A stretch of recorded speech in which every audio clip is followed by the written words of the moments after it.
समस्त को नमस्कार पिले आज आम व्याकरणर आउ गोटे विषय को देखा पिले आज विसर्ग संधि देखा तुम मान मन प्रश्न आसो सारे स्वर संधि तो अच्छी व्यंजन संधि तो अच्छी आम सीधा विसर्ग संधि की आज कौन पे आसी पिले विसर्ग संधि ये आसबार कारण है कारण विसर्ग संधि पिला कन्फ्यूजन बेसी था कि विसर्ग संधि कौटी कौन हम पिले है तेणु विसर्ग संधि आज आम आगे देखा अन्य संधि गुड़िक देखी ना पिले तेज आज पिले डेरी करवानी आम सीधा विषय को जावा कारण क्लास टी दीर्घ हो जापे तेणु आम सीधा विषय को जावा तापर पिले आम अन्य डिस्कसन जहाँ करवा तेज चल प्रथम देखा पिले विसर्ग संधि से कौन कहूँ और तार नियम गुड़िक कौन भर जो इंपोर्टाट पिले जो उदाहरण गुड़िक बारंबार तुम आगे पचारि ताकू डिस्कसन करनवा ठीक अच्छे तेज देख पिले विसर्ग पर अच अच कहले पिले कौन जान अच कहले स्वर वर्ण और हल कहले पिले व्यंजन वर्ण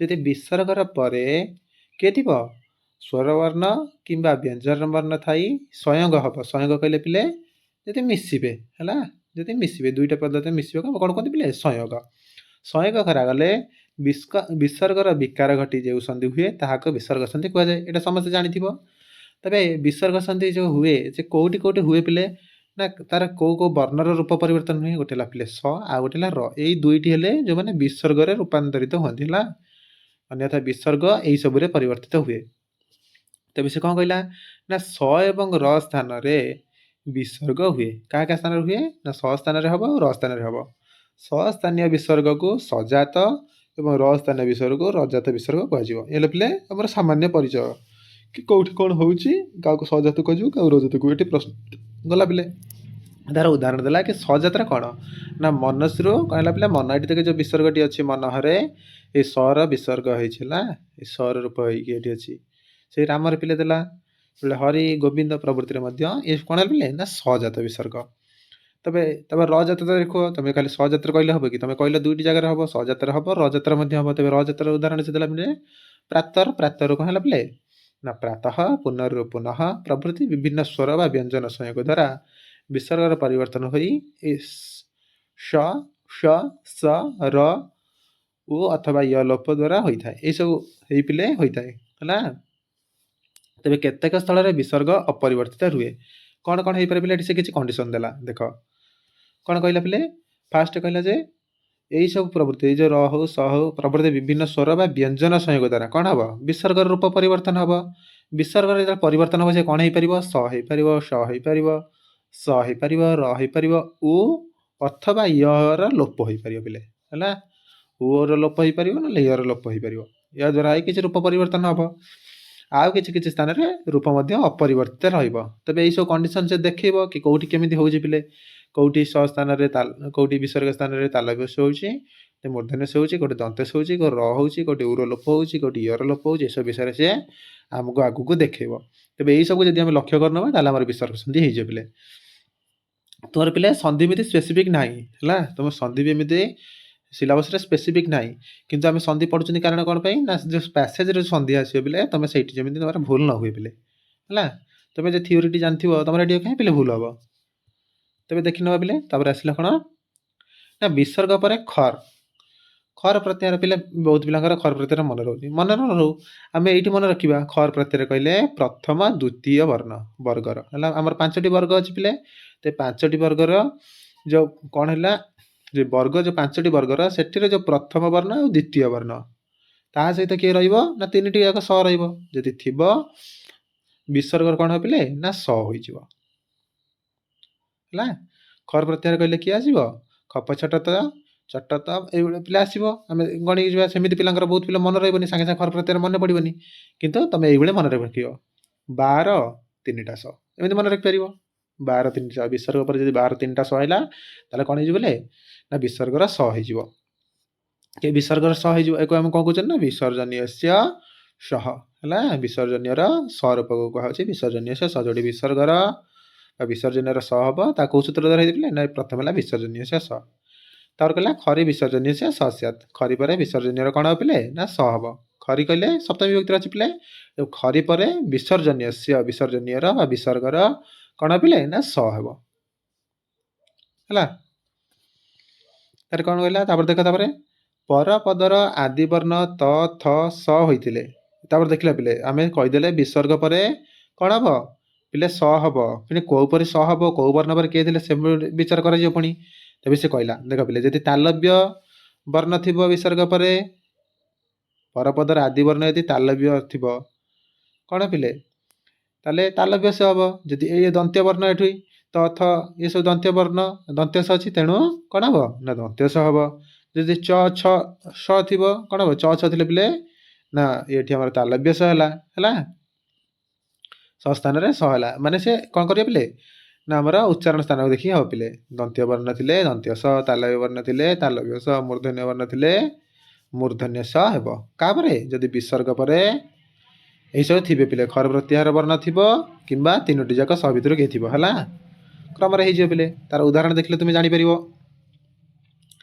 स स्थान स होता है तापर कौन देला पिले ना जदि से कौन कहला यही सब वर्ण थी अथवा गोटे गोटे जगह परिवर्तित हम ना कौटी परिवर्तित हम ना ये कहला क ख प फ थिले विसर्ग ही रही कौन प्रकार परिवर्तन हेब ना ये तीनोटी जगह कहला गोटे त स्थान त थ थे आउ स थे दंत्य से थे कौन है पिले दंत्य स है छ छ थे ये तालव्य स है से भाई ट ठ थे कि मूर्धन्य स थे स है तापर यदि क ख प फ ए वर्ण चारोटी रे तार कौन हम ना केवल विसर्ग ही उदाहरण जमी देला कह करोति गला पिले ये परिवर्तन कौन प्रकार परिवर्तन हम ना तेरे से रहा कह करोति विष्णु युक्त त्राता विष्णुस्त्राता ये कौन है पिले ये क अच्छी कि क ना ख अच्छी कि ख ना ये फ अच्छी कि प भी ना फ भी ना तेरे कौन अच्छी पिले ये विसर्ग अच्छी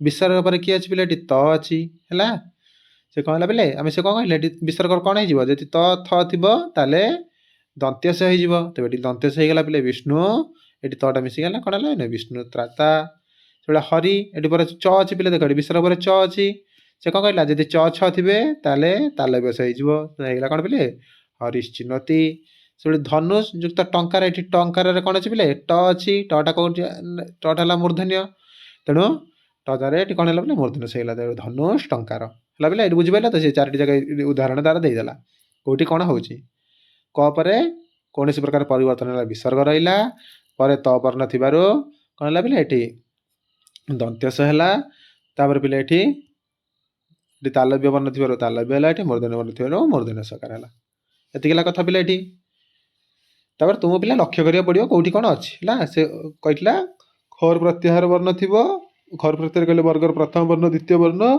अथवा ता सहित किए थे ना तीनोटी जाक स थे है चलो तार पुणी अपवाद की देला पिले अपवाद ही बेसी प्रश्न आसे पिले अपवाद कौन कहला ना पूर्व पदर अंतर थिबा विसर्ग पर खर प्रत्याहार वर्ण थिले सही वर्ण सह संयुक्त होई स स स थिले विसर्गर स स्थान रे स हुए नाही पूर्व पदर अंतर कौन थी पिले विसर्ग थिबो परे खर प्रत्याहार वर्ण थिबो है सही वर्ण सह संयुक्त होई जदि एई गुड़िक थिबे ताले कौन विसर्ग स्थान रे स हेब नाही देख संयुक्त होगी भल पिले देख पिले संयुक्त होगी से कौन कहला ये खाली त था पिले ताले ये परिवर्तन हो जाता सर किंतु ये संयुक्त होगी सर हो पिले बुझ कि ना यदि खाली तरु था ताले कह ये सटा मिस था आसी पिले कस्त रही था किंतु ये क पर ये सर कौन अच्छी त सहित मिसिक पिले रही कि ना दंत्य स तेणु संयुक्त वर्ण हो ये आउ कौन प्रकार विसर्गर परिवर्तन है ना जदि संयुक्त वर्ण त सहित स जदि मिसिक न था ताले था परिवर्तन विसर्गर स्वरूप होता है तापर नियम कौन कौच ना विसर्ग पर पास कल्प क काम्य यही सब शब्द जदि थे कौन हम विसर्गर स हुए से कौन कहला पिले जदि क आ प थी हेनी ये कि से कहला पिले कि यही जदि शब्द गुड़िक रुणी हो पारे पिले तेणुक सी तुमको ये अपवाद ही बेसी प्रश्न पचार देख पिले पययुक्त पासम से मना करला विसर्गर कौन प्रकार परिवर्तन हम ना कि ये पिले परिवर्तन हम से कहीदेला स्पेसीफिक यही शब्द रे तार परिवर्तन हो पार तेरे पययुक्त पाशम पयस्पाशम यशयुक्त कल्पम यश कल्प कल्प यश कल्पम है ये परिवर्तन हो पारे तुम ये चारोटी शब्द मन रखा पड़ो है चलो ଆଉ କ'ଣ କହିଲା ନା ଅବୟ ରହିତ ହ୍ରସ୍ୱ, ଅବୟ ରହିତ କହିଲେ ଅବୟ ହୋଇନଥିବ। ଆଉ ହ୍ରସ୍ୱ ଅ ପରେ କ'ଣ ହେବ? ସମାସରେ କୃ କମ କଂସ କୁମ୍ଭ ପାତ୍ର କୁଶ କର୍ଣ୍ଣି ଶବ୍ଦ ଥିଲେ ବିସର୍ଗର ନିତ୍ୟ ସହ ହୋଇଥାଏ। ତାର ଉଦାହରଣ ଥିଲା ଅୟସ୍କାର ଅୟସ୍ କାମ, ଏଭଳି ସମାସରେ ଥିଲେ ଏସବୁ ହେବ। ତୁମକୁ ଏଠି ମଧ୍ୟ ଏତେ ପ୍ରଶ୍ନ ଆସିବନି ପିଲେ ହେଲା। ତାପରେ ଚାଲ ତାର ଦେଲା 2 ଥର 3 ଥର 4 ଥର ପ୍ରଭୃତି ଅର୍ଥରେ ଦ୍ୱି ତ୍ରି ଚତୁଃ ଶବ୍ଦର ପ୍ରୟୋଗ କରାଗଲେ ଏହି ଶବ୍ଦରେ କ ଖ ପ ଫ ରେ ଆରମ୍ଭ ହେଉଥିବା କ୍ରିୟା ଥିଲେ ବିସର୍ଗ ସ୍ଥାନରେ ବିକଳ୍ପରେ ହେବ ହେଲା। ବିକଳ୍ପରେ ଏଠି ବିସର୍ଗ ହେବ। ଯଦି ଏଇଟା କ'ଣ ହେଇଥିବ ପିଲେ, ଏଇଟା କରୁ ଆରମ୍ଭ ହେଇଥିବ, ଖରୁ ଆରମ୍ଭ ହେଇଥିବ, ପରୁ ଆରମ୍ଭ ହେଇଥିବ, ଫରୁ ଆରମ୍ଭ ହେଇଥିବ, କ'ଣ ଥିବ କ୍ରିୟା। ଯଦି କ୍ରିୟାପଦ ଆରମ୍ଭ ହେଇଥିବ ଏଇସବୁ ବର୍ଣ୍ଣ ଆଗରେ ଥାଇକି, ତାହେଲେ କ'ଣ ପିଲେ ବିକଳ୍ପରେ ଏଠି ବିସର୍ଗର ପରିବର୍ତ୍ତନ ହେଇପାରିବ। ଦେଖ ପିଲେ ଦେଲା 2 ଯୁକ୍ତ କଥୟତି, ଏଠି କଟା ଆରମ୍ଭରେ ଅଛି, ଇଏ ହେଲା ଗୋଟେ କ୍ରିୟା କଥୟତି, ଖାଦତି, ପତତି, ଫଳତି, ଏସବୁ ପିଲେ କ୍ରିୟା। କ୍ରିୟାର ପ୍ରଥମରେ କିଏ ଅଛନ୍ତି? କ ଅଛି, ଖ ଅଛି, ପ ଅଛି, ଫ ଅଛି, ସବୁ କ୍ରିୟାର ପ୍ରଥମରେ ଅଛନ୍ତି। ତେଣୁ ଏଠି କ୍ରିୟା ଯଦି ନ ହେଇଥାନ୍ତା ଏଠି ତାହେଲେ ପିଲେ ପରିବର୍ତ୍ତନ ହେଇନଥାନ୍ତା। ସେ ଆମେ ପଢ଼ିଥିଲେ କ ଖ ଥିବ ଯଦି ପ ଫ ଥିବ ଯଦି ହବନି, କିନ୍ତୁ ଏଠି କ୍ରିୟା ଯୁକ୍ତ କହିଲା, ଯଦି କ୍ରିୟା ସହିତ ଯୁକ୍ତ ହେଇକି ଥିବେ ତାହେଲେ ହବ। ତା ପୂର୍ବରୁ କିଏ ଥିବେ, ଯଦି 2 ଥର 3 ଥର ଏଇଭଳି ସବୁ ଶବ୍ଦ ଯଦି ଥାଇ ତାପରେ କ୍ରିୟାପଦ ସହିତ ଯୁକ୍ତ ହୁଏ ତାହେଲେ ଏଠି ବିକଳ୍ପରେ ହବ।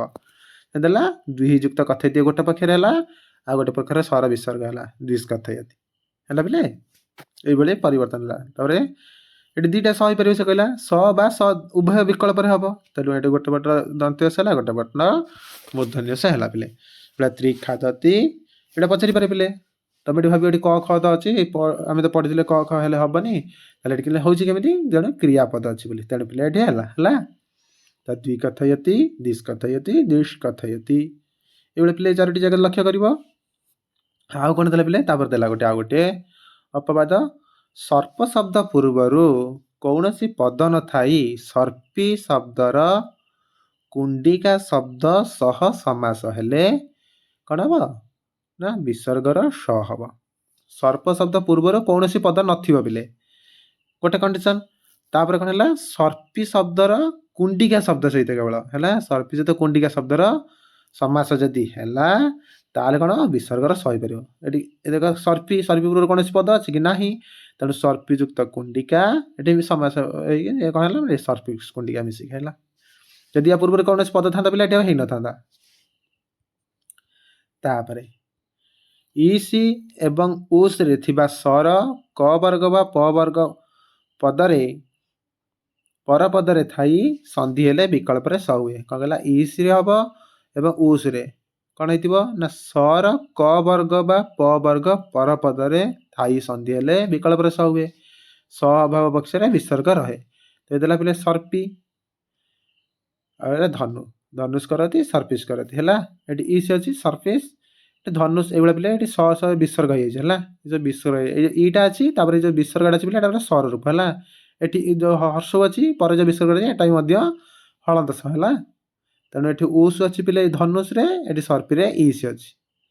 ସେ କ'ଣ କହିଲା? ଇସ୍ ଆଉ ଉସ୍ରେ ଥିବା ସ ର କ ବର୍ଗ ବା ପ ବର୍ଗ ପରପଦ, ଏଠି କ ଅଛି ପ୍ରଥମରୁ, ଏଠି ପ ଅଛି ପ୍ରଥମରୁ, ଥାଇ ଯେ ସନ୍ଧି ହେଲା ବିକଳ୍ପରେ ସ ହେବ ହେଲା। ବିକଳ୍ପରେ ସ ହେଲା, ସର୍ପିସ୍ କରତି। ଏଠି ସର୍ପି ଯେ କ ମନା କରିଲା ପ୍ରଥମରେ ହବନି, କ ପଥିଲେ, ତେଣୁ ଏଠି ହବନି, ଗୋଟେ ପକ୍ଷରେ ହବନି ଆଉ ଗୋଟେ ପକ୍ଷରେ ହବ ହେଲା। ତାପରେ ଆଉ ଗୋଟେ ସେଗୁଡ଼ା କହିଲା। ତାପରେ ତିରସ ଶବ୍ଦର ପରେ ତିରସ ଶବ୍ଦର ଏଠି ସେ ସ୍ପେସିଫିକ ଶବ୍ଦ ବି ଦେଇଦେଇଛି ପିଲେ। ତିରସ ଶବ୍ଦ ପରେ କ ଖ ପ ଫ ଆସିଲେ ବିସର୍ଗର ବିକଳ୍ପରେ ସ ହୁଏ। କେବଳ ତିରସ ଶବ୍ଦ ପିଲେ କଣ୍ଡିସନ ଦେଲା। ତିରସ ଶବ୍ଦ ପରେ ଯଦି ମାନେ ଆସିଲେ ତାହେଲେ ହେଇପାରିବ ବିକଳ୍ପରେ। ତିରସ୍କରତି, ତିରହ କରତି, ତମେ ଏଭଳି 2ଟି ପ୍ରକାର ରୂପ ଲେଖିପାରିବ ପିଲେ। ଦେଖିଲ ପିଲେ ଅପବାଦ ଗୁଡ଼ିକ ଟିକେ ଟିକେ ଲକ୍ଷ୍ୟ କରିବ। ଖାଲି ନିୟମ ହେଲେ ହବନି, ଅପବାଦରୁ ସେ ଯଦି ତମକୁ ପଚାରିଲା ତମେ କ'ଣ କରିବ ହେଲା ପିଲେ। ଗଲା ଏତିକି କଥା। ତାପରେ ଆଉ କ'ଣ ଦେଲା ପୁଣି? ତାପରେ ଆଉ ଗୋଟେ ଦେଲା ପୁଣି, ବିସର୍ଗରେ ଥିବା ଅକ୍ଷରରେ ଇ ବା ଉର ମାତ୍ରା ଥିଲେ ଏବଂ ପରପଦର ଆଦିରେ କ ବର୍ଗ ପ ବର୍ଗ ଥିଲେ ବିସର୍ଗର ସ ହୁଏ, ମାତ୍ର ସେହି ବିସର୍ଗ ପ୍ରତ୍ୟୟର ଅନ୍ତରେ ନଥିବା ଆବଶ୍ୟକ। ସେ କହିଲା ଏଇ କଣ୍ଡିସନରେ ହେଇପାରିବ, କିନ୍ତୁ ସେଇଟା ସେଇ ଯେଉଁ ବିସର୍ଗଟା ପ୍ରତ୍ୟୟର ଅନ୍ତରେ ନଥିବା ଦରକାର ପିଲେ। ଯଦି ପ୍ରତ୍ୟୟର ଅନ୍ତରେ ସେ ବିସର୍ଗ ରହୁଛି ତାହେଲେ ହବ ନାହିଁ। କ'ଣ କହିଲା? ନା ଇ ବା ଉ ମାତ୍ରା ଯୁକ୍ତ ହେଇଥିବ, ଆଉ ପରପଦର ଆଦି କ ବର୍ଗ ପ ବର୍ଗ ଥିବ ତାହେଲେ ବିସର୍ଗର ସ ହେଇପାରିବ, କିନ୍ତୁ ସେଇ ଯେଉଁ ବିସର୍ଗଟା ପ୍ରତ୍ୟୟର ଅନ୍ତର ନଥିବା ଦରକାର ହେଲା। ନିହି ଯୁକ୍ତ କ୍ରାନ୍ତ ନିଷ୍କ୍ରାନ୍ତ, ବହି ଯୁକ୍ତ କାର ବହିଷ୍କାର, ଦୁ ଯୁକ୍ତ ଫଲମ ଦୁଷ୍ଫଳ, ଆବି ଯୁକ୍ତ କର ଆବିଷ୍କାର, ଏଭଳିଆ ଦେଲା ପିଲେ। କିନ୍ତୁ ଯଦି ପ୍ରତ୍ୟୟ ଯୁକ୍ତ ହେଇଥାନ୍ତା ପିଲେ ହୋଇନଥାନ୍ତା ହେଲା।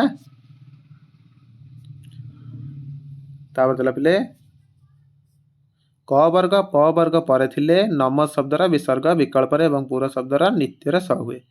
ଏଇଟା ପିଲେ ମନେ ରଖିବ ହେଲା। କ ବର୍ଗ ପ ବର୍ଗ ପରେ ପିଲେ ନମ ଶବ୍ଦର କ'ଣ କହିଲା ସେ, ଏକୁ ପିଲା ମନେ ରଖିବ ହେଲା, ଏଇଟା ମନେ ରଖିବ। କ ବର୍ଗ ପ ବର୍ଗ ପରେ ଥିଲେ ପିଲେ ନମ ଶବ୍ଦର ବିସର୍ଗ ବିକଳ୍ପରେ ହବ, କିନ୍ତୁ ପୁର ଶବ୍ଦର ପିଲେ ନିତ୍ୟରେ ହବ। ତମକୁ ଏଇଟା ପୁରସ୍କାରର ପୁରସ୍କରତି ଏସବୁ କୋଉଟାରେ ପଚାରିବେ ପିଲେ, এইসব ପଚାରିବେ, ପୁରସ୍କରତି ଏଇଟା ପଚାରିବେ ପିଲେ, ଏ ନମସ୍କରତି ବି ତୁମକୁ ପଚାରିପାରେ, ଏଇଟା ମନେ ରଖିଥିବ ହେଲା। ନମଯୁକ୍ତ କରତି ବିସର୍ଗ ହବ ନମସ୍କରତି ନହେଲେ ନମଃ କରତି, କିନ୍ତୁ ପୁରସ୍କାର ଅର୍ଥ ବୁଝେଇଲେ ନା ପୁରଃ ଯୁକ୍ତ କରତି ପୁରସ୍କରତି ହେଲା। এইসବୁ କଣ୍ଡିସନରେ ହେଇପାରୁଛି ପିଲେ ହେଲା। এইସବୁ କଣ୍ଡିସନରେ ପରେ କ ପ ଥିଲେ ମଧ୍ୟ ବିସର୍ଗର କ'ଣ ହେଉଛି ପିଲେ ନା ସ ହୋଇପାରୁଛି। ତାପରେ ଆସିଲା ପିଲେ ବିସର୍ଗର ସ ସ ସ ରୂପ ହେଲା। ପୂର୍ବପଦରେ ବିସର୍ଗ ଥିଲେ ଏବଂ ପରପଦର ଆଦିରେ ସର ପ୍ରତ୍ୟାହାର, ସର ପ୍ରତ୍ୟାହାର ତିନୋଟି ଯାକ ସ ଯାଉଛନ୍ତି ପିଲେ, ଥିଲେ ବିସର୍ଗର ବିକଳ୍ପରେ ସ ହୋଇଥାଏ। ବିକଳ୍ପରେ ହେବ ପିଲେ, ନିତ୍ୟରେ ହେବନି, ବିକଳ୍ପରେ ହେବ ହେଲା। ସରି ପରେ ବିସର୍ଜନୀୟ ଏବଂ ବା ସ୍ୟାତ୍। ତେବେ ଉକ୍ତ ସ ସ୍ଥାନରେ ଭେଦରେ ସ ସ ମଧ୍ୟ ହୁଏ, ଯଥା ମୁନି ଯୁକ୍ତ ସେତେ, ଏ କ'ଣ ହେଲା ପିଲେ ଏଠି ସ ଅଛି, ତାହେଲେ ଏଠି ପୁଣି ସେଠି ସ ବି ହେଇପାରିବ, ତେବେ ମୁନିଷ୍ୟତେ ଏଇଭଳିଆ ଗୋଟେ ପ୍ରକାର, ଏଇଭଳିଆ ଗଲେ ମୁନିଷ୍ୟତେ ବି ରହିବ। ହରିଯୁକ୍ତ ସେତେ ଏଇଠି ପିଲେ ସ ବିସର୍ଗରେ ସ ହେଇଯିବ, ହରିଷ୍ୟତେ ବିକଳ୍ପରେ ସେଭଳିଆ ହରିଷ୍ୟତେ ହିଁ ରହିବ। ତମ ଇଚ୍ଛା ପିଲେ, ତମର ଇଚ୍ଛା ଯଦି ହେଲା ତମେ ଏଇଭଳିଆ କରିପାରିବ, ନହେଲେ ପିଲେ ଯେଉଁଭଳିଆ ଥିଲା ସେଇଭଳିଆ ରଖିପାରିବ। ତାପରେ ମାମକ ସାରମେୟ ପିଲେ, ଏଠି ସ ଅଛି ଦନ୍ତେଶ, ପୂର୍ବରୁ ସେ ବିସର୍ଗର ଦନ୍ତେଶ ହେଇଗଲା, ମାମକ ସାରମେୟ ଏଠି ଖାଲି ସେଇଭଳିଆ ରହିଲା।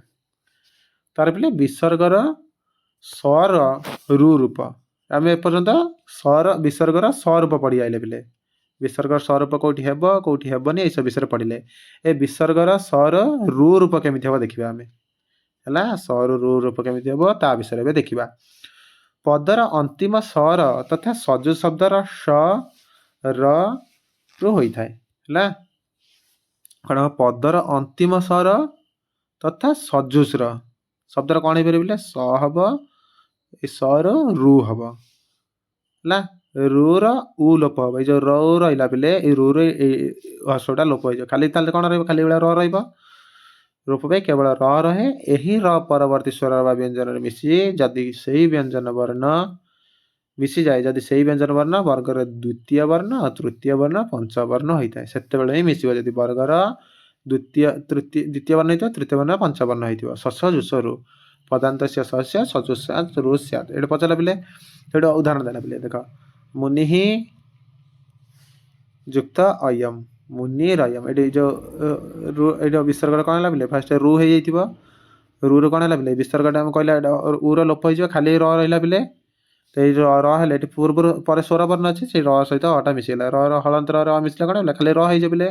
ତେ ମୁନି ରୟମ୍, ସେଭଳିଆ ହରି ଯୁକ୍ତ ଅବଦତ୍ ହରିର ଅବଦତ୍, ପିତୁ ଯୁକ୍ତ ଇଚ୍ଛା, ଏଠି ସ୍ୱର ଅଛି ପିଲେ ସେଥିପାଇଁ ମିଶି ଯାଉଛି ହେଲା। ଏଠି ଖାଲି ହଳନ୍ତରରେ ଇ ମିଶିକି ପିତୁର ଇଚ୍ଛା ହେଇଯାଉଛି, କିନ୍ତୁ ଏଇଟା ସ୍ୱର ବର୍ଣ୍ଣ ଥିଲା ବୋଲି ସିନା ଏଠି ମିଶିଗଲା। ହଳନ୍ତ ବର୍ଣ୍ଣରେ ସ୍ୱର ବର୍ଣ୍ଣଟା ମିଶିଲା ବୋଲି ଆମେ ଏଠି ପିତୁର ଇଚ୍ଛା ମୁନିରିୟମ ହରି ଅବଦତ୍ କରିଦେଲେ। କିନ୍ତୁ ଯଦି ବ୍ୟଞ୍ଜନ ବର୍ଣ୍ଣ ଆସିଯିବ, ସେ ବ୍ୟଞ୍ଜନ ବର୍ଣ୍ଣ ସ୍ଥାନରେ ତ ଆମେ ସେମିତି ମିଶେଇ ପାରିବାନି, ତେଣୁ ବ୍ୟଞ୍ଜନ ବର୍ଣ୍ଣ ସ୍ଥାନରେ କ'ଣ ହେଇଯିବ ପିଲେ ନା ସେ ରେଫ ହେଇଯିବ। ସେ ରେଫ ହବାର କଣ୍ଡିସନ ସେ ଉପରେ ଦେଇଥିଲା, କୋଉଠି ହେଇପାରିବ ଯଦି ବର୍ଗର ଦ୍ୱିତୀୟ ତୃତୀୟ ବା ପଞ୍ଚମ ବର୍ଣ୍ଣ ହୋଇଥାଏ, ଏଇ ତିନୋଟି ଯଦି ବର୍ଣ୍ଣ ଥିବେ ତାହେଲେ କ'ଣ ହେଇପାରିବ ପିଲେ ସିଏ ତାର ରେଫ ହେଇଯିବ। ଗହୁ ଯୁକ୍ତ ଗଛ ଦେଇ ଯେ ଗଟା କାହାର ପିଲେ ବର୍ଗର ତୃତୀୟ ବର୍ଣ୍ଣ କି ନାହିଁ, କ ବର୍ଗର ତୃତୀୟ ବର୍ଣ୍ଣ ଗ, ତେଣୁ ଗୌର ଗଛତି। ଏ ହରେ ହେ ଦ୍ରବ୍ୟମ ଏଇ ଦଟା ପିଲେ ତ ଥ ଦ ଇଏ ବି କ'ଣ ପିଲେ ତୃତୀୟ ବର୍ଣ୍ଣ ତ ବର୍ଗର, ତେଣୁ ହରେ ଦ୍ରବ୍ୟମ ଏଇଭଳି ହେଇପାରିବ।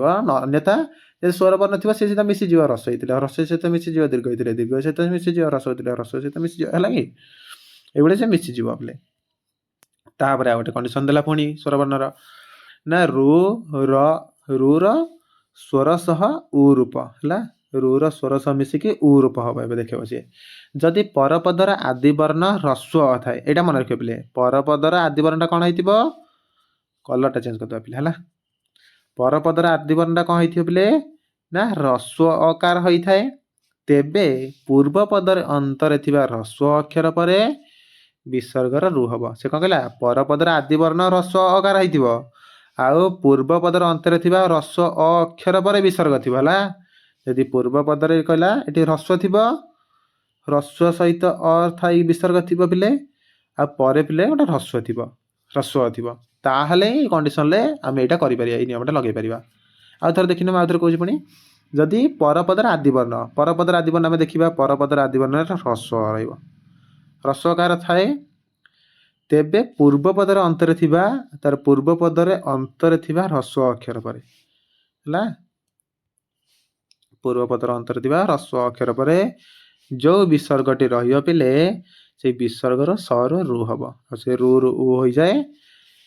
ଏହି ଉ ଗୁଣ ହେଇ, ଉର ଗୁଣ ହେଇ କ'ଣ ପିଲେ? ଓ ହୋଇଯିବ, ଓ ଏବଂ ଅର ପୂର୍ବ ରୂପ ହୋଇଯିବ। ଏଠି ଏତିକି କାମ ହବ ପିଲେ ହେଲା। ଆମେ ଉଦାହରଣ ଦେଖିଲେ ଜାଣିପାରିବା। ଏଟା କିଏ କରୁଛି ପିଲେ? ନା ଅତରୋର ପ୍ଲୁତାତ୍ ପ୍ଲୁତେ। ତା ଦେଖିଲେ ଅତ ଅହମ୍ ହେଲା। ସେ କ'ଣ କହିଥିଲା? ପ୍ରଥମେ ଆମେ ପ୍ରଥମ ନିୟମକୁ ଯିବା। ପରପଦର ଆଦିବର୍ଣ୍ଣ ହ୍ରସ୍ୱ ଅ ହୋଇଥିବ। ଦେଖ ପରପଦ ହେଲା ଅହମ୍, ପରପଦ ଅହମ୍ରେ ଆଦିବର୍ଣ୍ଣଟି ହ୍ରସ୍ୱ ଅଛି କି ନାହିଁ ତାକୁ ଆଗେ ଲକ୍ଷ୍ୟ କର। ହ୍ରସ୍ୱ ଅ ଅଛି, ହଁ ସାର୍ ହ୍ରସ୍ୱ ଅ ରହିଛି। ତେବେ ତାପରେ ଆମେ 2 ନମ୍ବରକୁ ଯିବା। ପୂର୍ବ ପଦର ଅନ୍ତରେ ଥିବା ହ୍ରସ୍ୱ ଅ ଅକ୍ଷର ପରେ ଏଠି ଯେଉଁ ତଟି ଅଛି ପିଲେ, ତରେ ଅ ଅଛି କି ନାହିଁ? ଅ ଅଛି, ହଁ ସାର୍ ଅ ଅଛି। ତାପରେ ବିସର୍ଗ ଅଛି ନାହିଁ? ହଁ ସାର୍ ବିସର୍ଗ ଅଛି। ତେବେ ହ୍ରସ୍ୱ ଅ ଅଛି ସାର୍ ଏଠି, ତେବେ ଅ ପରେ ହ୍ରସ୍ୱ ଅ ପରେ ମଧ୍ୟ ବିସର୍ଗ ଅଛି। ହଁ ସାର୍ ଏଠି ଆମ କଣ୍ଡିସନ ପାଉଛି, ଆମେ ଏଠି ଆଗକୁ ବଢ଼ିପାରିବା। ତେବେ ଆଗକୁ ବଢ଼ିଲେ ତାପରେ କ'ଣ କହିଛି ସେ? ନା ସେ ଯେ ବିସର୍ଗର ଆମେ କ'ଣ କରିଦେବା ପିଲେ? ରୁ କରିଦେବା। ବିସର୍ଗରେ ହଁ ସାର୍ ରୁ କରିଦେଲେ, ରୁ କରିସାରିଲା ପରେ କ'ଣ ହବ? ନା ରୁର ଆମେ ଉ କରିଦେବା, ରୁର ଉ ହୋଇଯିବ। ଏଇ ରୁଟାକୁ ଆମେ କ'ଣ କରିଦେବା ପିଲେ? ଉ କରିଦେବା। ରଟା କାଢ଼ିଦେଲେ ଖାଲି ରହିଲା ଉ ପିଲେ। ତାପରେ ସେ କହିଲା ଉର ପୁଣି ପିଲେ ଆମେ କ'ଣ କରିବା? ଗୁଣ କରିଦେବା। ଯଦି ଉର ଗୁଣ କରିଦେବା, ସେ ତାହେଲେ କ'ଣ ହେଇଯିବ? ଉର ଗୁଣ କରିଦେଲେ ସିଏ ହେଇଯିବ ପିଲେ ଓ ହେଲା। ଓର ହେଇଗଲା। ଓ ହେଲା ପରେ ଏଠି କ'ଣ ହେଇଯିବ ପିଲେ? ଅତ, ବିସର୍ଗ ଏଇ ଯେଉଁ ଏଟା ଓ ହେଇଗଲା। ଅତ ଯୁକ୍ତ ଅହମ୍ ଅଛି, ଆମେ ପଢ଼ିଛନ୍ତି ସ୍ୱର ସନ୍ଧିରେ ପଢ଼ିଲା ବେଳେ ଜାଣିବ ପିଲେ। ଓ କାର ପରେ ଯଦି ହ୍ରସ୍ୱ ବର୍ଣ୍ଣ ଥାଏ, ତାହେଲେ ସେ କ'ଣ ହେଇଯିବ ପିଲେ? ନା ପୂର୍ବ ରୂପ ହେଇଯିବ। ପୂର୍ବ ରୂପ ହେଲେ ଏଠି ଖାଲି ଗୋଟେ ଖଣ୍ଡ ଆକାର ରହିବ। ଆମେ ଚିହ୍ନ ଜାଣିବା, ଅବଗ୍ରହ ଚିହ୍ନ ମଧ୍ୟ ଆମେ ଏଇଟା କୁହନ୍ତି ହେଲା। ତେବେ ଏଠି ଖଣ୍ଡ ହେଇଯିବ ପିଲେ, କ'ଣ ହେଇଗଲା ପିଲେ? ଅତ ଅହମ୍। ପିଲେ ତମେ ବୁଝିପାରିଲେ ନାହିଁ? ଯଦି ଏଠି ଦୀର୍ଘ ଥାନ୍ତା ପିଲେ ହବନି, ଦୀର୍ଘ ଏଠି ହ୍ରସ୍ୱ ଅଛି ବୋଲି ହେଲା। ଏତିକି କଣ୍ଡିସନ ପିଲେ ମନେ ରଖିବ ହେଲା। ହେଲେ ହିଁ ଅତରର ପ୍ଲୁତାତ୍ ପ୍ଲୁତେ କାର୍ଯ୍ୟ କରିପାରିବ, ଆଉ ଆମର ନିୟମ ଗୁଡ଼ିକ ପାଇବ। ଏଇ ଅତ ଅହମ୍ ପିଲେ ତମେ ପରୀକ୍ଷାରେ ଏଇ ଉଦାହରଣ ଦେଖିବାକୁ ପାଇବ। ଅତ ଅହମ୍ ହେଲା।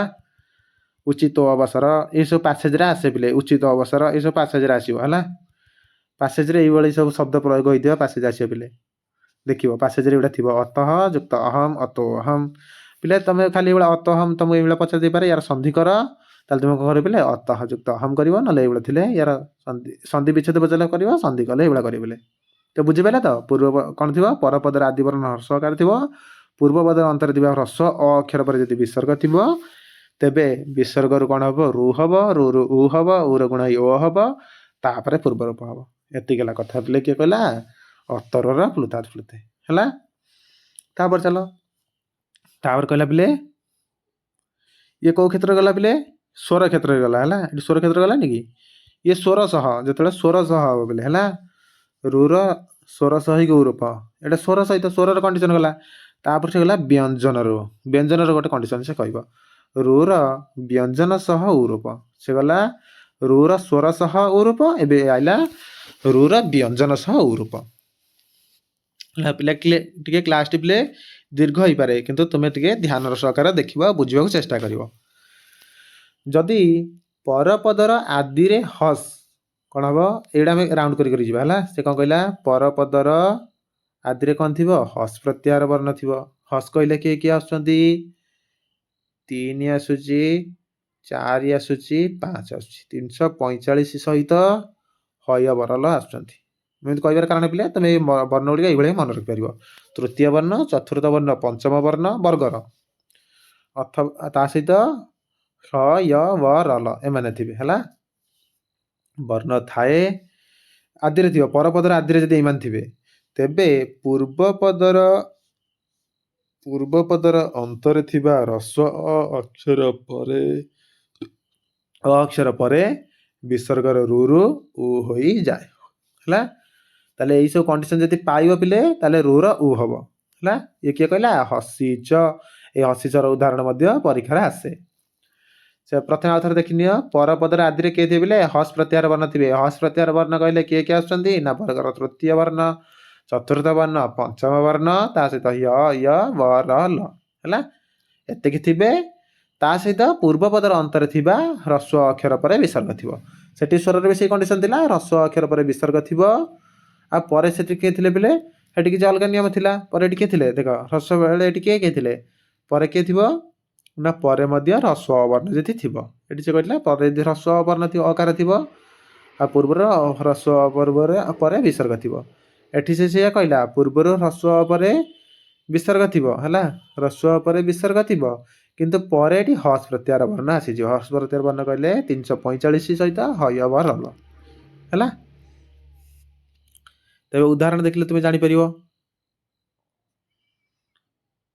ଉ ହୋଇଯାଏ, ସେ କହିଦେଲା। ଯଦି ପରପଦର ଆଦିରେ ଅ ଥାଏ ବା କୌଣସି ବ୍ୟଞ୍ଜନ ବର୍ଣ୍ଣ ଥାଏ, ତେବେ ରୁ ର ଉ ହୁଏ ହେଲା। ଏଇସବୁ କଣ୍ଡିସନରେ ଥିବ, ରୁ ର ଉ ହେଇଯିବ, ଉ ର ଗୁଣ ହେଇ ଓ ହେଇଯିବ। ଦେଲା ସୁରେଶ ଗଚ୍ଛତି। କଣ ହେଲା ପିଲେ? ସୁରେଶ ଗଚ୍ଛତି କହିଲା ଏଇ ଯେ ଦେଖ, ବର୍ଗର ତୃତୀୟ ବର୍ଣ୍ଣ ଅଛି କି ନାହିଁ ପରେ? ଇଏ ହସ୍ ପ୍ରତ୍ୟାହାର ଯାଉଛି କି ନାହିଁ? ହସ୍ ପ୍ରତ୍ୟାହାର, ହଁ ସାର୍ ଆପଣ କହିଲେ ବା ବର୍ଗର ତୃତୀୟ ବର୍ଣ୍ଣ, ଚତୁର୍ଥ ବର୍ଣ୍ଣ, ପଞ୍ଚମ ବର୍ଣ୍ଣ ଯିବ ବୋଲି। ତାହେଲେ ଯାଉଛି। ତାପରେ ପୂର୍ବରୁ କିଏ ଅଛି ପିଲେ? ଏଇ ଯୋଉ ସ ତାଲେ ବିଷୟରେ ଅ ଅଛି କି ନାହିଁ? ହଁ ସାର୍ ହ୍ରସ୍ୱ ଅଛି, ହ୍ରସ୍ୱ ପରେ ବା ବିସର୍ଗ ଅଛି। ତେବେ ହ୍ରସ୍ୱ ଅଛି, ଆମ କଣ୍ଡିସନ ପାଇଗଲା। ପରେ ମଧ୍ୟ ହସ୍ ପ୍ରତ୍ୟାହାର ବର୍ଣ୍ଣ ଅଛି। ତେଣୁ ଏଠି କଣ ହେଇଗଲା ପିଲେ? ରୁ ରୁ ଉ ହେଇଗଲା, ଉ ର ଗୁଣ ହେଇ ପିଲେ ଓ ହେଇଗଲା। ତାର କଣ ହେଲା ପିଲେ? ନା ସୁରେଶ ଗଚ୍ଛତି ହେଲା। ଏଇଠି ପିଲା ଦେଖିବ, ତମେ ଉଦାହରଣ ଭଳିଆ ଆସିଥିବ, ପରେ ଗଚ୍ଛତି ଥିବ ହେଲା। ଏ ସୁରେଶ ଗଚ୍ଛତି ଏ କୋଉ ସୂତ୍ର ହେଲା ନା ହସିଚ ସୂତ୍ରରେ। ଯଦି ପରପଦରେ ଥାଏ, ତାପରେ ଚାଲ ପିଲେ ସେଭଳିଆ ମେଘ ଗର୍ଜତି, ଏ ଉଦାହରଣ ଆସିଲା ପିଲେ ମେଘ ଗର୍ଜତି, ମନୋଜ, ଯଶୋଦା। ଦେଖ ପିଲେ ଏଇଟା ଓଷ୍ଟେଟରେ ଆସିଛି କି ନାହିଁ? ଯଶୋଦା ପିଲେ ମଧ୍ୟ ତମର ଓଷ୍ଟେଟର ପିଅ ଆଇକିରେ ଦେଖିବ ପିଲେ। ଏ ହସିଚରୁ ଆସେ ପିଲେ, ହସିଚ, ଅତରର ପୁଲାତେ, ଏଇ ସବୁର ଉଦାହରଣ ଆସେ ପିଲେ। ଏ ମନୋରଥ, ଇଏ ଗୋଟେ ପିଲେ ଏଇଗୁଡ଼ା ସବୁ ଏକ୍ଜାମରେ ଆସୁଥିବା କୋଶ୍ଚିନ୍। ମନୋରଥ, ଯଶୋଦା, ଏସବୁ ପିଲେ ଆସିଛି ଆଗରୁ ହେଲା। ଦେଖ ଟିକେ ମନେ ରଖିବ। ମନୋହରମ, ଏଠି ହ ପିଲେ ପଟିଲେ ହ ଯଦି ହବ ହ। ଏଠି ବ ବି ପିଲେ ତୃତୀୟ ବର୍ଣ୍ଣ, ପ ଫ ବ, ଇ ବି ତୃତୀୟ ବର୍ଣ୍ଣ, ଜ ବି ତୃତୀୟ ବର୍ଣ୍ଣ, ଗ ବି ତୃତୀୟ ବର୍ଣ୍ଣ। ଆଉ ବୋଲେ ହ ୟ ବ ର ଏମାନେ ର ବି ଥିଲେ ଯଦି ହବ କଣ ପିଲେ? ବିସର୍ଗର କହିଯିବ ଓ ହେଇଯିବ। ବିସର୍ଗର ରୁ ହବ, ରୁ ରୁ ଉ ହବ, ଉ ରୁ ଓ ହେଇଯିବ ହେଲା। ମନୋରଥ ଏସବୁ କିଏ କାହା ଦ୍ୱାରା କଲା ପିଲେ? ହସିଚ ଦ୍ୱାରା। କଣ୍ଡିସନ ବୁଝିପାରିଲ ପିଲେ? ଉଦାହରଣ ଦେଖିଲ, ଏ ମନେ ରଖିବ। ଏଠି ପରୀକ୍ଷାରେ ଆସିଥିବ, ମୁଁ କହିଲି ପରୀକ୍ଷାରେ କିଏ ଆସନ୍ତି? ପରୀକ୍ଷାରେ ଆସିଥିଲା ପିଲେ ଏଠି ଆମର ଯଶୋଦା ବି ଆସିଛି, ଓଷ୍ଟେଟରେ ଆସି ସାରିଛି, ଆରଏସଟିର ମଧ୍ୟ ଆସି ସାରିଛି। ସେଇଭଳି ମନୋରଥ ପିଲେ, ଏ ମନୋରଥ ମଧ୍ୟ ଆସି ସାରିଛି। ଇଏ ବୋଲେ ନେଟ୍ରୁ ବି ମଧ୍ୟ ପଚାରେ ମନୋରଥ। ହସିଚ ଉଦାହରଣରେ ଏଇ ମନୋରଥରେ ଥିବ ପିଲେ, ନେଟ୍ରୁ ବି ପଚାରେ। ତାପରେ ଚାଲ ପିଲେ, ଆମେ ଏପର୍ଯ୍ୟନ୍ତ ପଢି ସାରିଲେଣି ପିଲେ ବିସର୍ଗର ସ୍ୱରୂପ ପଢିଲେଣି, ବିସର୍ଗର ରୁ ରୂପ ମଧ୍ୟ ପଢିଲେଣି, ବିସର୍ଗର ରୁ ରୁ ଓ ପଢି ଓ ରୂପ ମଧ୍ୟ ପଢିଲେଣି ହେଲା। ଏବେ ସେ ପୁଣି ବିସର୍ଗର ଇୟ କଥା ପଢିଲେଣି। ଆମେ ପ୍ରଥମେ ପଢିକି ଆସିଲା ଏ କଣ କଣ ହେଇପାରିବ, କୋଉଠି କଣ ହେଇପାରିବ? ଏଠି ପିଲେ ରୁ ର ଇୟ ରୂପ। ତ ଦେଖିବା ଭୋ, ଭଗୋ, ଅଘୋ ଶବ୍ଦ ଏବଂ ଅ ଅଥବା ଆ ପରେ, ଏଥିରେ ଭୋ, ଭଗୋ, ଅଘ ଶବ୍ଦ କିମ୍ବା ଅ ବା ଆ ପରେ ଯଦି ବିସର୍ଗ ଥିଲେ ପରପଦର ଆଦି ବର୍ଣ୍ଣ ଅସ୍, ପରପଦର ଆଦି ବର୍ଣ୍ଣ କଣ ହେଇଥିବ? ଅସ୍ ହେଇଥିବ। ଅସ୍ କହିଲେ ପିଲେ ସମସ୍ତ ସ୍ୱର ବର୍ଣ୍ଣ ସହିତ ହ ବ ର ଲ କୁ ବୁଝଉଛି। ବର୍ଗର ତୃତୀୟ, ଚତୁର୍ଥ, ପଞ୍ଚମ ବର୍ଣ୍ଣକୁ ମଧ୍ୟ ବୁଝଉଛି। ସମସ୍ତ ସ୍ୱର ଆସିଗଲେ ଏଠି, ତା ସହିତ ହ ବ ର ଲ ଆସିଗଲେ, ତା ସହିତ ତୃତୀୟ, ଚତୁର୍ଥ, ପଞ୍ଚମ ବର୍ଣ୍ଣ ଆସିଗଲେ। କୋଉଥିରେ ପିଲେ? ନା ଅସ୍ ପ୍ରତ୍ୟାହାରରେ। ବର୍ଣ୍ଣ ଥିଲେ ବିସର୍ଗର ଯଥାକ୍ରମେ ସ ରୁ ରୁ ହବ, ରୁ ରୁ ଇୟ ହୋଇଯିବ। ଆଉ ପରପଦରେ ସ୍ୱର ଥିଲେ ଇୟର ବିକଳ୍ପରେ ଲୋପ ହବ ଯଦି ସ୍ୱର ଥିବ।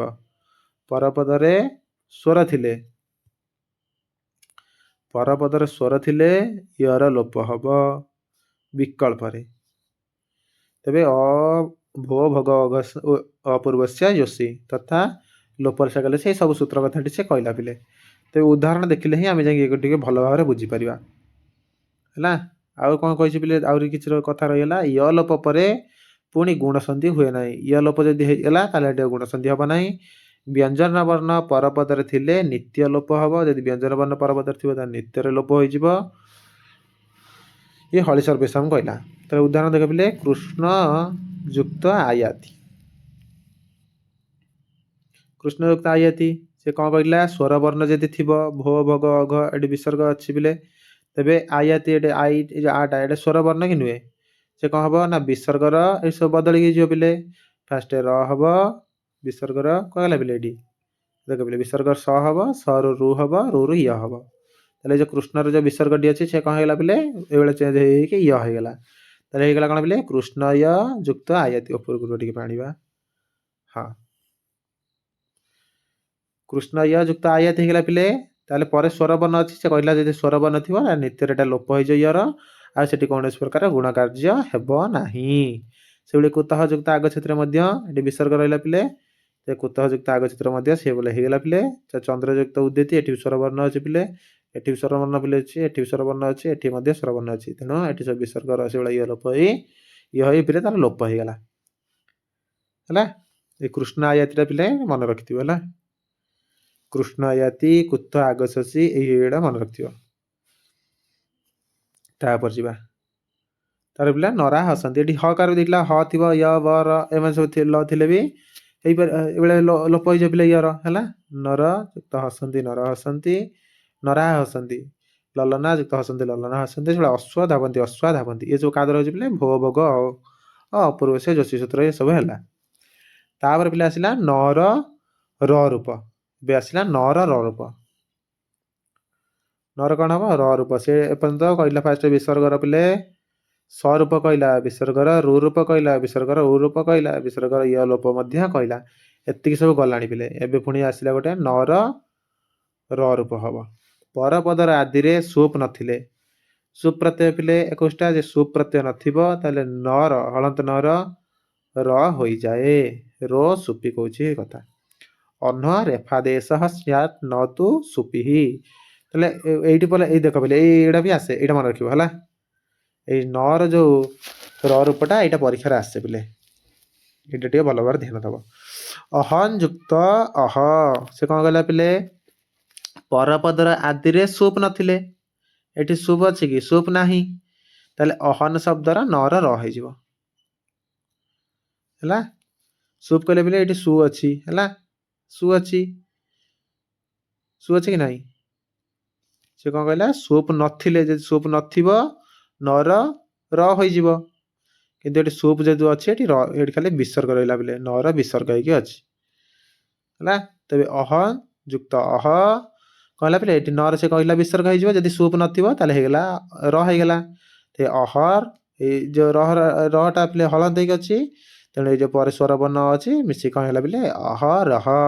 ସେଭଳି ଅହନ ଯୁକ୍ତ ଗଣ ଆମେ ପଢିଥିଲେ ଯଦି ପରେ ବ୍ୟଞ୍ଜନ ବର୍ଣ୍ଣ ଥିବ ତୃତୀୟାନ୍ତ ବର୍ଣ୍ଣ ଥିବ ପିଲେ କ'ଣ ଯଦି ନ ହେଇଗଲା ନରୁ ର ହେଇଗଲା ଯେ ରଟା କ'ଣ ରେଫ ହେଇକି ମିଶିଯିବ। ତେବେ ଅହନ ଯୁକ୍ତ ଗଣ ଅହର ଗଣ। ଅହନ ଯୁକ୍ତ ଭାତି ଏଠି ଛଡ଼ା ମିଶିଗଲା ବ୍ୟଞ୍ଜନ ବର୍ଣ୍ଣ ପରେ ଅଛି। ଅହର ଭାତି ସ୍ୱର ଥିଲା ବୋଲି ସେଟା ପିଲା ମିଶିକି ହେଇଗଲା ଏଠି ପ୍ରକାଶ ହେଇଗଲା ର ହେଇଗଲା। କିନ୍ତୁ ଯଦି ବ୍ୟଞ୍ଜନ ବର୍ଣ୍ଣ ଯଦି ମିଶିବ ପିଲେ ରେଫ ହେଇଯିବ।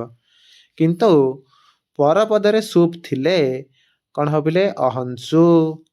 ଏଠି ଭ୍ୟାମ ବି ଇଏ ବି ସୁପ୍ ଅହୋଭ୍ୟାମ ଏଇ ଅହନ ଏଠି କ'ଣ ହେଲା ପିଲେ ଫାଷ୍ଟ ର ହେଇଛି ର ବିସର୍ଗ ହେଇଛି ପିଲେ ବିସର୍ଗର ପୁଣି ଏଠି କ'ଣ ହେଇଛି ଗୁଣ ହେଇକି ପିଲେ ଓ ହେଇଯାଇଛି ହେଲା।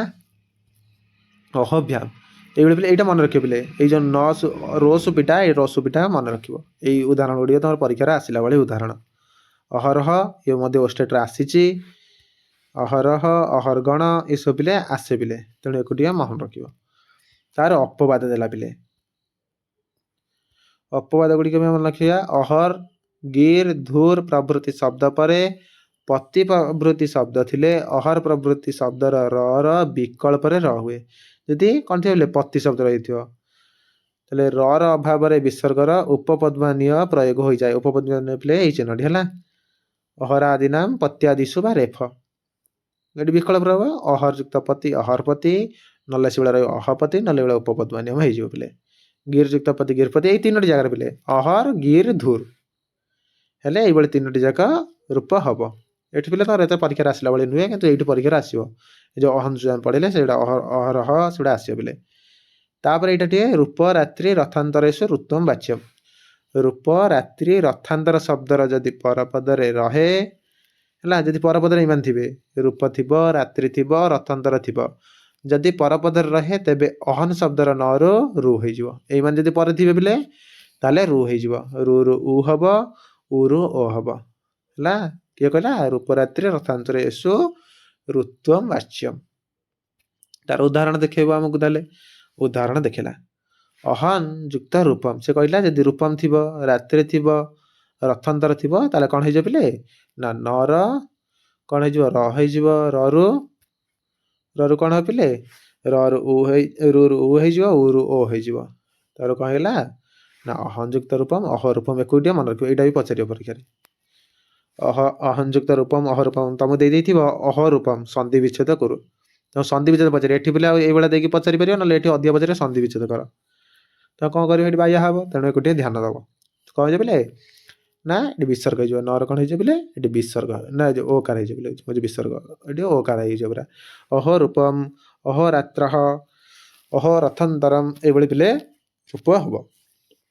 ତାପରେ ଦେଲା ର ଲୋପ ପୂର୍ବ ଅଣର ଦୀର୍ଘ। ଏଠି ଆଉ ଗୋଟେ କଣ୍ଡିସନ ଦେଲା ର ଲୋପ ହବ, ପୂର୍ବରେ ଥିବା ଅଣ ବର୍ଣ୍ଣର ଦୀର୍ଘ ହବ। ଏକଥା କିଏ କହୁଛି? ଆସିବ ପିଲେ ବିଭିନ୍ନ ପ୍ରକାର ରୋରି ଆସିବ। ର ଲୋପ ହେଲେ ରେଫସ୍ୟ ରେଫ ପରେ ଲୋପସ୍ୟାତ୍, ରେଫର ରେଫ ପରେ ଲୋପ ହବ। ଢ୍ର ଲୋପ ପୂର୍ବସ୍ୟ ଦୀର୍ଘ ଏଇଟା ପିଲେ ଆମେ ଦେଖିଲେ ପିଲେ ବୁଝିପାରିବା। ଯଦି ପୂର୍ବ ପଦର ଅନ୍ତରେ ଆମେ ଅଲଗା ଅଲଗା କଲର କରିକି ବୁଝିବା, ଜାଣିପାରିବା ଠିକ୍ ହବ। ଯଦି ପୂର୍ବ ପଦର ଅନ୍ତରେ ଢ ର ଥାଏ ହେଲା ଗୋଟେ କଣ୍ଡିସନ। ପରପଦର ଆଦିରେ ଢର ଆରମ୍ଭ ହୋଇଥିବା ପଦ ଥାଏ। କହିଲା ପୂର୍ବ ପଦରେ ଯଦି ଢର ଥିବ କିମ୍ବା ପରପଦର ଆଦିରେ ଢର ପଦ ଥାଏ, ତେବେ ପ୍ରଥମ ଢରର ଲୋପ ହୋଇଯାଏ। ଯେଉଁ ଯଦି ଏଇଭଳିଆ ଥିବ ତାହେଲେ ପ୍ରଥମେ ଯେଉଁ ଢଟି ଥିବ ବା ରଟି ଥିବ ତାର ହିଁ ଲୋପ ହୋଇଯିବ। ଲୋପ ହେଲା ପରେ ଢରର ଲୋପ ପରେ ପୂର୍ବ ଅଣର, ପୂର୍ବର ଯେଉଁ ଅଣ ଥିବ ପୂର୍ବ ଅଣର ଦୀର୍ଘ ହୋଇଯିବ। ଏତିକି ହେଲା କଥା ପିଲେ ହେଲା। ଢର ଲୋପ ହବ, ତାପରେ ପୂର୍ବ ଅଣର ଦୀର୍ଘ ହବ। ଠିକ ଅଛି। ଏତିକି କଥା ଆମେ ଯଦି ଉଦାହରଣ ଦେଖିବା ସେତେବେଳେ ହିଁ ଯାଇକି ଜାଣିପାରିବା। ସେ କହିଲା ପୁନର୍ ଯୁକ୍ତ ରମତେ ପୁନରାମତେ ହେଲା ଉଦାହରଣ। ତେବେ ଯଦି ପୂର୍ବ ପଦର ଅନ୍ତରେ ଢର ଥିବ, ସେ କହିଛି ପୂର୍ବ ପଦର ଅନ୍ତରେ ଦେଖିଲେ ଏଇଟା ହେଲା ପୂର୍ବ ପଦ। ପୁନରଟା ହେଲା କ'ଣ ପିଲେ? ଏ ଯେଉଁ ପୁନରଟା ହେଲା ପିଲେ ପୂର୍ବ ପଦ, ପରପଦ ହେଲା ରମତେ। ପୂର୍ବ ପଦର ଅନ୍ତରେ କିଏ ଅଛି ଦେଖିଲ? ପୂର୍ବ ପଦ ଅନ୍ତରେ ସାର୍ ର ଅଛି ବା, ର ଅଛି। ପରପଦର ଆଦିରେ କିଏ ଅଛି ପିଲେ? ର ଅଛି।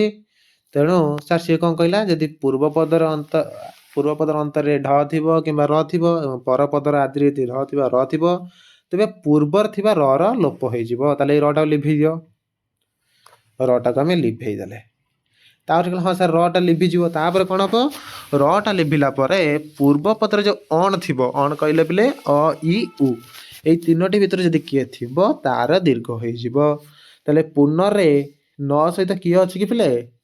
ଯେଉଁ ନ ସହିତ ଦନ୍ତ୍ୟ ନ ସହିତ ମିଶିକି ଅଛି, ହଳନ୍ତ ନ କରିଦେଇ ଯଦି ମିଶେଇବା ତାହେଲେ ଅ ଅଛି ସାର୍।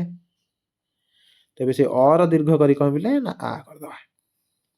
ଏତିକି ହେଲା କଥା ହେଲା। ଆ କରିଦେଲେ କ'ଣ ହେଲା ପିଲେ ନା ପୁନା ରମତେ ହେଲା। ପୁନରମତେ କ'ଣ ହେଲା? ପୁନାରମତେ। ସେଭଳିଆ ଅନ୍ୟ ଉଦାହରଣ ବି ସେ ଦେଖେଇ ଦେଇଯିବ। ହରି ଯୁକ୍ତ ରମ୍ୟ ହେଲା, ହରିର୍ ଯୁକ୍ତ ରମ୍ୟ ହରିରମ୍ୟ ହେଲା। ଏଠି ସେ ର ଲୋପ ହେଲା, ପୂର୍ବରୁ ହ୍ରସ୍ୱ ହେଇଥିଲା, ହ୍ରସ୍ୱର ଦୀର୍ଘ ହେଇ ହରିରମ୍ୟ। ସେଟା ନିର୍ ଯୁକ୍ତ ରବ ଏଇ ନିରବ। ଦେଖ ପିଲେ ଏଇଟା ତମକୁ ପରୀକ୍ଷାରେ ପଚାରିବ, ତମେ ଏଇଠି ସବୁ ଭୁଲ ଭାଲ କରିବ। ନିର୍ ଯୁକ୍ତ ରବ ପିଲେ ଅଛି ନା, ଏଠି ନିରବ ଦେଇଛି, ତମକୁ ସନ୍ଧି ବିଚ୍ଛେଦ କରିତେ କହିବ ସିଏ। ଏଠି ନିର ହ୍ରସ୍ୱ ଯୁକ୍ତ ରବ ଅଛି, ସିଏ ତମକୁ ଏଠି ନିର ପିଲେ ଦୀର୍ଘ ଯୁକ୍ତ ରବ ଲେଖି ଦେଇଥିବ। ତମେ ଦେଖ ସନ୍ଧିପଦ ଶୁଦ୍ଧ ସନ୍ଧିପଦଟି ବାଛ, ତମେ ଏଇଠି ଦୀର୍ଘ ଜାଗା ମାରିଦେବ। ଦୀର୍ଘ ମାରିବନି, ଆମେ ସୂତ୍ର ପଢ଼ିଲେ ପରା ଯଦି ପୂର୍ବରେ ର ଥାଇବ ତାହେଲେ ସେଇ ଯେଉଁ ପୂର୍ବର ଯେଉଁ ଇଏଟା ରସୋଇର ଦୀର୍ଘ ହେଇଛି ପିଲେ, ସନ୍ଧି ହେଲା ପରେ ହିଁ ତାର ଯାଇକି ଦୀର୍ଘ ହବ, ତା ପୂର୍ବରୁ ହବନି ପିଲେ ହେଲା। ଇଏ ହେଲା ପିଲେ ଉଦାହରଣ ଗଲା, ୟାକୁ ବୁଝିପାରିଲ। ଆଉ ଯଦି କାହାର କୋଉଠି ଡାଉଟ୍ ରହୁଛି ତାହେଲେ ତୁମେ କମେଣ୍ଟ ବକ୍ସରେ ପଚାରିବ ପିଲେ। ଆଉ ଗୋଟେ ହେଲା ଅନ୍ତିମ ସୂତ୍ର ଏବେ ପିଲେ କ'ଣ ହେଲା ପିଲେ ନା ସୁଲୋପ ଯଦି ପରପଦର ଆଦିରେ କୌଣସି ବ୍ୟଞ୍ଜନ ବର୍ଣ୍ଣ ଥିବ। ସବୁବେଳେ ଆମେ ଦୁଇଟା ପଦ ଭିତରେ ସନ୍ଧି କରନ୍ତି ନାହିଁ, ପୂର୍ବପଦ ପରପଦ। ଏଠି ପିଲେ ବର୍ଣ୍ଣ ଥିବ, ସେ ବର୍ଣ୍ଣ ଦୁଇଟି ଭିତରେ ସନ୍ଧି ହୁଏ। ତେବେ ସେଠି ନିଶ୍ଚୟ ଗୋଟେ ପଦ ତ ଥିବ ପିଲେ, ଏଠି ପଦକୁ ଦେଖିବା ପିଲେ ତେବେ ପୂର୍ବ ପଦର ଅନ୍ତରେ ଦୁଇଟି ବର୍ଣ୍ଣ ଭିତରେ ପିଲେ ସନ୍ଧି ହୁଏ ହେଲା। ତାପରେ କ'ଣ କହିଲା, ଯଦି ପୂର୍ବ ପଦର ଆଦିରେ କୌଣସି ବ୍ୟଞ୍ଜନ, ଆଦିରେ କୌଣସି ବ୍ୟଞ୍ଜନ ବର୍ଣ୍ଣ ଥିବ, ତେବେ ଏତତ୍ ତତ୍ ଶବ୍ଦର ପ୍ରଥମ ଏକ ବଚନରେ ଏଷ ଏବଂ ସହ ର ବିସର୍ଗର ଲୋପ ହୁଏ। ଯଦି ପରପଦର ଆଦିରେ ବ୍ୟଞ୍ଜନ ବର୍ଣ୍ଣ ଥିବ ତାହେଲେ ଏଇ ଏଷର ଆଉ ସର କ'ଣ ପିଲେ ନା ବିସର୍ଗ ଯେଉଁ ଅଛି, ବିସର୍ଗଟି ଅଛି, ବିସର୍ଗର ଲୋପ ହେଇଯିବ। ମାତ୍ର ଏଷ କହ ସ କହ ଅସହ ଅନେଶହ ଶବ୍ଦର ବିସର୍ଗ ଲୋପ ହୁଏ ନାହିଁ, ଖାଲି କେବଳ ଏଇଠି ହବ ଏଷ ଆଉ ସର ହେଲା। ପ୍ରଥମ ଏକ ବଚନରେ କେବଳ ପ୍ରଥମ ଏକ ବଚନରେ ଯେଉଁ ବିସର୍ଗଟି ଅଛି ତା ଲୋପ ହେଇପାରିବ। ଏଷ ଉଦାହରଣ ଦେଲା ଏଷଃ ଯୁକ୍ତ ବିଷ୍ଣୁ, ଏଷ ବିଷ୍ଣୁ, ସହ ଯୁକ୍ତ ଦେବ ସଦେବ। ତୁମକୁ ଏଇଟା ବି ସନ୍ଧିରେ ପଚାରିବ, ଏକୁ ଟିକେ ଧ୍ୟାନ ଦେବ। ଇଏ ମଧ୍ୟ ପରୀକ୍ଷାରେ ଆସିଲା ଭଳି ପ୍ରଶ୍ନ ଏଠି ପିଲେ ହେଲା। ସର ଲୋପ ଏଠି ହେଉଛି ଯେହେତୁ ଇଏ ମଧ୍ୟ ଆସିଲା ଭଳି ପ୍ରଶ୍ନ ହେଲା, ବିସର୍ଗ ଲୋପ ହେଉଛି। ଆଉ କ'ଣ କହିଲା ପିଲେ ପରପଦର ଆଦିରେ, ଆଉ ଗୋଟେ କହିଲା ପରପଦର ଆଦିରେ ଯେକୌଣସି ସ୍ୱର, ପରପଦର ଆଦିରେ ଯେକୌଣସି ସ୍ୱର ଥିଲେ ମଧ୍ୟ ବିସର୍ଗର ଲୋପ ଯଦି ପାଦ ପରଣାର ହୋଇଥାଏ ତେବେ ସ୍ୱର ସୁଲୋପ ହୋଇଯାଇଥାଏ। ଏଠି ପାଦ ପରଣାର୍ଥ ଇଏ ପିଲା ଆସିବନି ପିଲେ, ତମର ଏତେ ପରୀକ୍ଷାରେ ଇଏ ପଚାରିବ ନାହିଁ। ଏଥିରେ ଉଦାହରଣ ଦେଲା ଶୈଷ ଦାଶରଥୀ ରାମ, ଶୈଷ ରାଜା ଯୁଧିଷ୍ଠିର, ଶୈଷ କର୍ଣ୍ଣୋ ମହାଦାନୀ, ଶୈଷ ଭୀମୋ ମହାବଲଃ। ଏ ପିଲେ ଏଠି ପିଲା ଆସିବନି। ତମେ ଯେତିକି ପିଲେ କହିଲି ଏ ହେଲା ଇମ୍ପୋର୍ଟାଣ୍ଟ ଯେତିକି ତମକୁ ମୁଁ ଜଣେଇଦେଲି କି ଇମ୍ପୋର୍ଟାଣ୍ଟ ଇଏ ରହିଲେ ଏକୁ ଟିକେ ତମେ ଧ୍ୟାନ ଦେବ, ତାହେଲେ ତୁମର ବିସର୍ଗ ସନ୍ଧିରେ ପିଲେ ଭୁଲ ହବ ନାହିଁ। ମୁଁ ପିଲା ପଢ଼େଇଦେଲି, ତାପରେ ତୁମେ ଏକୁ ଟିକେ ଟିକେ ଆଉଥରେ ପ୍ରାକ୍ଟିସ୍ କରିନେବ। ଆମେ ପୁଣି ପିଲେ ଦିନେ କ'ଣ କରିବା ନା ୟାର ମଧ୍ୟ ଗୋଟେ ମକ୍ ଟେଷ୍ଟ ଭଳି ଆମେ ଆଉଥରେ ଅଭ୍ୟାସ କରିନେବା ହେଲା। ଅଭ୍ୟାସ କରିନେଲେ ତୁମର ଆଉଥରେ ରିଭିଜନ୍ ହେଇଯିବ, ଠିକ୍ ଅଛି ପିଲେ। ମୁଁ ବିସର୍ଗ ସନ୍ଧି ଏଇଥିପାଇଁ ପଢ଼େଇଲି ପିଲେ କାରଣ ସ୍ୱର ସନ୍ଧି ବ୍ୟଞ୍ଜନ ସନ୍ଧି ବିସର୍ଗ ସନ୍ଧିରେ ପିଲେ ବେଶୀ ଭୁଲ ହେବ, ତେଣୁ ବିସର୍ଗ ସନ୍ଧି ପାଇଁ ଆଗେ ମୁଁ ପଢ଼େଇଦେଲି। ଅନ୍ୟ ସନ୍ଧି ଗୁଡ଼ିକ ମଧ୍ୟ ଆମେ ଦେଖିନେବା। ତ ପିଲେ ମୁଁ ଏଠି କହି ରଖୁଛି ଆମେ ଏପର୍ଯ୍ୟନ୍ତ କ'ଣ କ'ଣ ପଢ଼ି ସାରିଛନ୍ତି, ଆଉଥରେ କହି ରଖୁଛି ଯେଉଁମାନେ ଏପର୍ଯ୍ୟନ୍ତ ପଢ଼ିନ, କାରଣ ଆମ ସହିତ ପିଲା କିଛି କିଛି ନୂଆ ବି ସବୁବେଳେ ଜଏନ୍ ହେଉଛନ୍ତି ହେଲା।